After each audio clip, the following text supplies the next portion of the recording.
আসসালামু আলাইকুম। সকাল সকাল ঘুম থেকে উঠে আজকে হাঁসের জন্য আদা তৈরি করে ফেললাম। আমি মূলত সকাল সকাল এতদিন ঘুম থেকে উঠি না, কারণ আমার ছোট ভাই একটা ছিল, সে একটু কাজটা করতো। তো আজকে আমি যখন ঘুম থেকে উঠে গেছি, তো আমি চিন্তা করলাম যে হাঁসের জন্য আদাটা তৈরি করে ফেলি সকাল সকাল, কারণ এগুলো কিচির মিচির শুনতে শুনতে আর ভালো লাগে না। তো তাড়াতাড়ি হাঁসের আদা তৈরি করে ফেলে তারপরে ভিতরটা দেখি খুব অন্ধকার, তো ভিতর থেকে একজনকে বললাম লাইটটা দেওয়ার জন্য।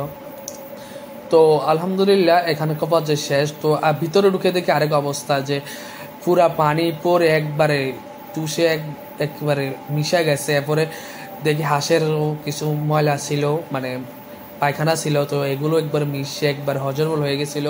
তো এগুলো একটু পরিষ্কার করতে করতে আজকে সারাদিন আমাদের চলে যায়। তো এই আমাদের যে খাঁচাটা দেখতে পাচ্ছেন সেটার মধ্যে অনেক ময়লা ছিল।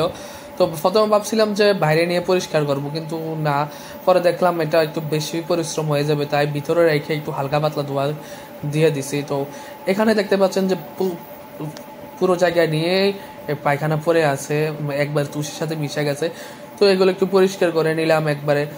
পরে আমাদের সামনে পিসা ছিল, তো এগুলো যাতে পরে কোনো ব্যাকটেরিয়া না ছড়ায়, তাই একবারে ভালো করে এই পিসাটা দিয়ে ভালো করে একটু কুড়ানে দিয়ে দিলাম। তো আপনারা দেখতেই পাচ্ছেন।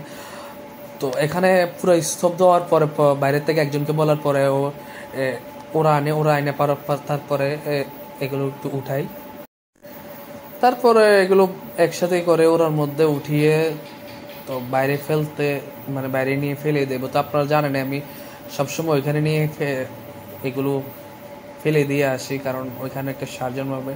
তো সবাই ভালো থাকবেন, সুস্থ থাকবেন, আল্লাহ হাফেজ।